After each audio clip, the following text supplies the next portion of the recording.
Class 7-এর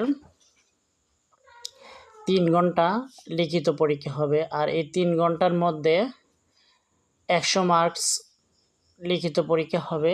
আর 100 মার্কের যে mark ডিস্ট্রিবিউশনগুলো আছে, আমরা এখন সে মার্ক ডিস্ট্রিবিউশনগুলো নিয়ে আলোচনা করব। প্রথমে দেওয়া আছে হচ্ছে রিডিং, লেখা আছে মার্ক 40।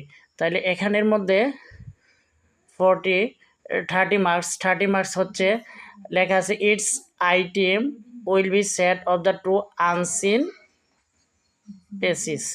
অর্থাৎ এখান থেকে দুইটা আনসিন পেসিস থাকবে। আনসিন পেসিসগুলো থেকে প্রথমে হচ্ছে এমসিকিউ কোশ্চেন থাকবে হচ্ছে 5টার জন্য 5 মার্ক। এরপরে হচ্ছে শর্ট কোশ্চেন থাকবে 5টার জন্য 2 মার্ক করে 10 মার্ক। তারপরে হচ্ছে ট্রু ফলস থাকবে 5টার জন্য 10 মার্ক। আর তারপরে হচ্ছে ম্যাচিং থাকবে, ম্যাচিংয়ের জন্য 5টার জন্য 5 মার্ক। তারপর হচ্ছে পোয়েমস বা কবিতা থেকে থাকবে হচ্ছে 10 মার্কস। 10 মার্কের মধ্যে 5টা কোশ্চেন থাকবে, 5টা কোশ্চেনের মধ্যে 10 marks.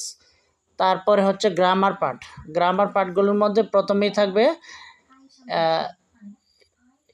Give filling with a right form of verb, অর্থাৎ রাইট ফ্রম অফ ভার্ব দিয়ে 10টা রাইট ফ্রম অফ ভার্ব থাকবে, এটির মধ্যে হচ্ছে 5 মার্ক। তারপরে হচ্ছে আইডেন্টিফাই দ্য টেন্স, অর্থাৎ একটা বাক্য দেওয়া থাকবে, বাক্যটা কোন টেন্সের সেগুলো নির্ণয় করে একই স্ট্রাকচারে অন্য একটি বাক্য লেখা।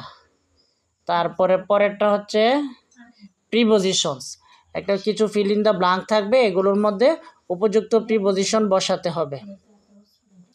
তারপরে হচ্ছে কনজাংশন হচ্ছে একটা পেসিস থাকবে, পেসিসের মধ্যে উপযুক্ত কনজাংশন বসিয়ে পেসিসটাকে মিনিংফুল করতে হবে। তারপরে হচ্ছে ভয়েস চেঞ্জ, 5টা সেন্টেন্স দেওয়া থাকবে ভয়েস, এগুলো অ্যাক্টিভ থেকে প্যাসিভ করতে হবে। এই হচ্ছে টোটাল 30% মার্ক গ্রামার পার্ট থেকে। তারপরে হচ্ছে 5 মার্কস হবে রাইটিং পার্ট থেকে। রাইটিং পার্টের মধ্যে প্রথমে হচ্ছে একটা ফর্মাল লেটার থাকবে, ফর্মাল লেটারের মধ্যে 10 মার্কস। তারপরে হচ্ছে একটা ইনফর্মাল লেটার্স থাকবে, ইনফর্মাল লেটার্সেও 10 মার্কস। তারপরে হচ্ছে একটা কনভারসেশন, অর্থাৎ একটা ডায়লগ থাকবে, ডায়লগের মধ্যেও 10 মার্কস। এই হচ্ছে টোটাল 100 মার্কস।